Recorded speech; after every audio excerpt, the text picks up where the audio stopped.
আসসালামু আলাইকুম, welcome back to my channel cooking by Zohra. আজকে আমি আপনাদের সাথে শেয়ার করব মাত্র 2টি উপকরণে মুচমুচে মুড়ির মোয়া। এই মুড়ির মোয়া বানিয়ে আপনারা যে কোনো এয়ারটাইট কন্টেনারে স্টোর করে মোটামুটি 15 থেকে 20 দিন রেখে খেতে পারবেন। এটি বানানো অনেক বেশি সহজ।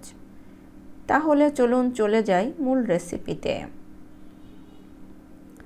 মুড়ির মোয়া তৈরি করার জন্য আমি এখানে কিছু মুড়ি সুন্দর করে মুড়ির বালিগুলো পরিষ্কার করে নিয়েছি। এরপর চুলায় একটি কড়াই বসিয়ে মুড়িগুলো দিয়ে দিব। এরপর এটিকে নেড়ে চেড়ে গরম করে মচমচে করে নিব। দেখুন মুড়ি টিপ দিলে এই রকম গুঁড়া হয়ে যাবে। এরপর চুলা থেকে নামিয়ে নিব। তারপর একটি কড়াইতে দিয়ে দিব হাফ কাপ গুড়।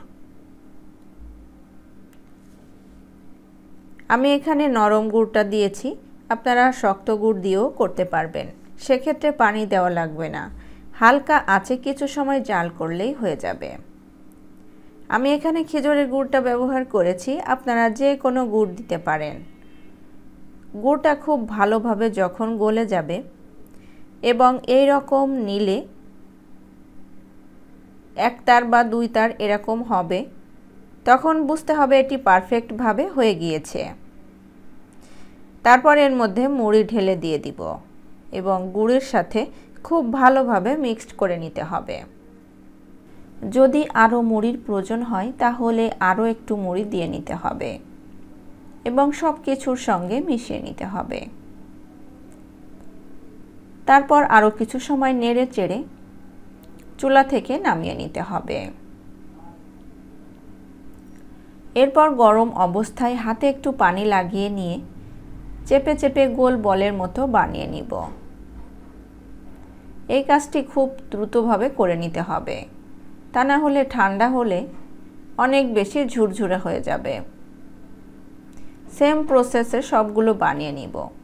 এভাবে করে বানিয়ে এয়ারটাইট কন্টেনারে রেখে 15-20 দিন পর্যন্ত খেতে পারবেন।